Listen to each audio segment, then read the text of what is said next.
क्या शुभ नाम हुआ आपका? जी, मेरा नाम प्रशांत राय हुआ। जी। मेरे पिताजी का नाम पत्रकार संतोष कुमार राय जी हैं। वो अभी मंडल कारा खगड़िया में बंदी है। उन्हें 14 तारीख की जो घटना थी जिसमें खगड़िया कोर्ट में उन्होंने जब अपना नकल माँगा था, दस्तावेज़ माँगे थे प्रतिलिपि विभाग से, तो वह देने से उन्हें मना कर दिया था, जिसके बाद उन्हें बड़े बाबूजी के पास लेके गया और वहाँ जाके उनके साथ मारपीट की गई है।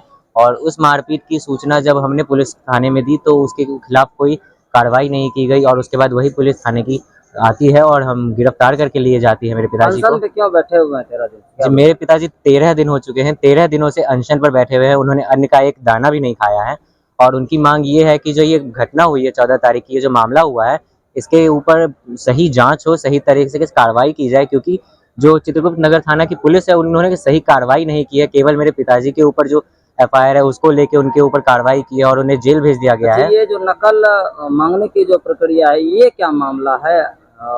जी, आपको सूचित कर दूँ कि जो नकल खाने की यहाँ समस्या है खगड़िया कोर्ट में, यहाँ पे नकल लेने के लिए बहुत भाग-दौड़ करनी पड़ती है मुंशियों को, वकीलों को, मुवक्किलों को। इन्हें नकल नहीं दिया जाता है। अगर नकल माँगते हैं तो वो कुछ लेन-देन की बात करते हैं। अगर आप उसमें हामी भरते हैं, लेन-देन में आप सहयोग करते हैं तो आपको नकल दे दी जाती है, वरना महीनों-महीनों आपको बस घूमते रहना पड़ेगा। जैसे कि हम लोग भी कई महीनों से नकल के लिए परेशान हो रहे थे। हमने एक आरटीआई भी फाइल किया और उसमें उन्होंने कहा कि आप प्रतिलिपि विभाग से आइए और हमसे नकल ले लें।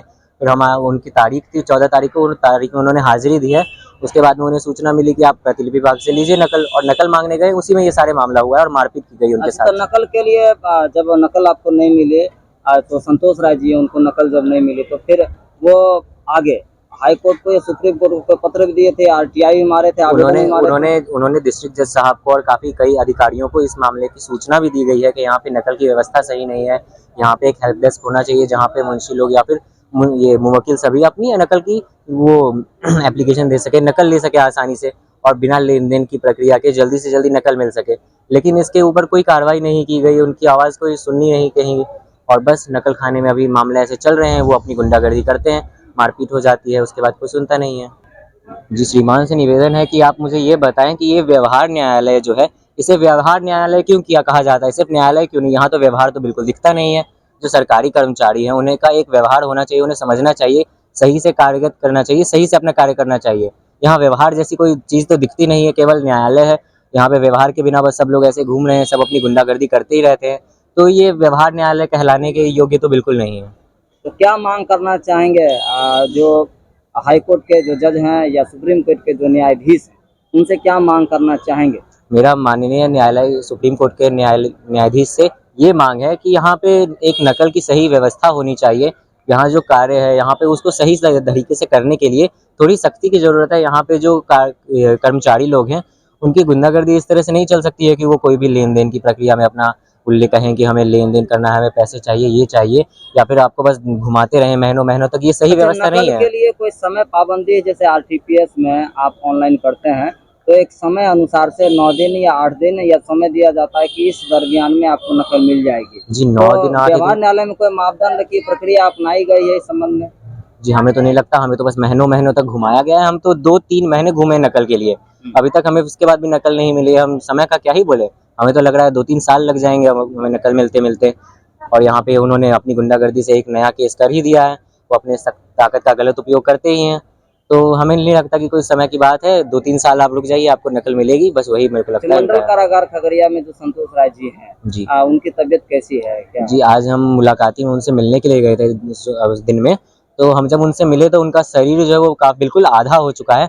वो जिस तरह से अपनी बुलंद आवाज़ में पत्रकारिता करते थे, आज वो बुलंद आवाज़ उनकी बिल्कुल धीमी हो चुकी है, थक चुकी है।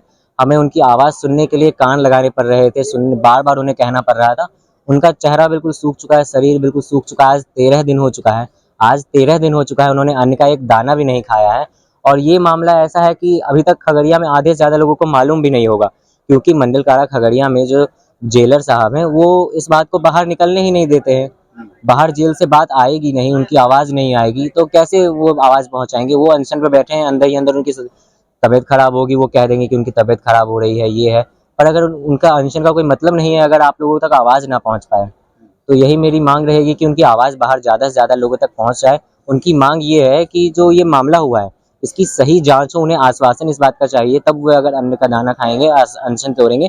अगर कोई अधिकारी उन्हें ये आश्वासन देते हैं कि हम आपकी आवाज़ सुनेंगे, हम इस मामले की सही जाँच करवाएँगे, आपके दोनों पक्षों की सही जाँच होगी। केवल आपके एफआईआर केवल जो यहाँ लिपिक द्वारा एफआईआर दिया गया उसके ऊपर एक्शन लेके इनको जेल भेज दिया गया। हमने जो एफआईआर दिया उसकी कोई सूचना तक नहीं, उसके ऊपर कोई कार्रवाई नहीं।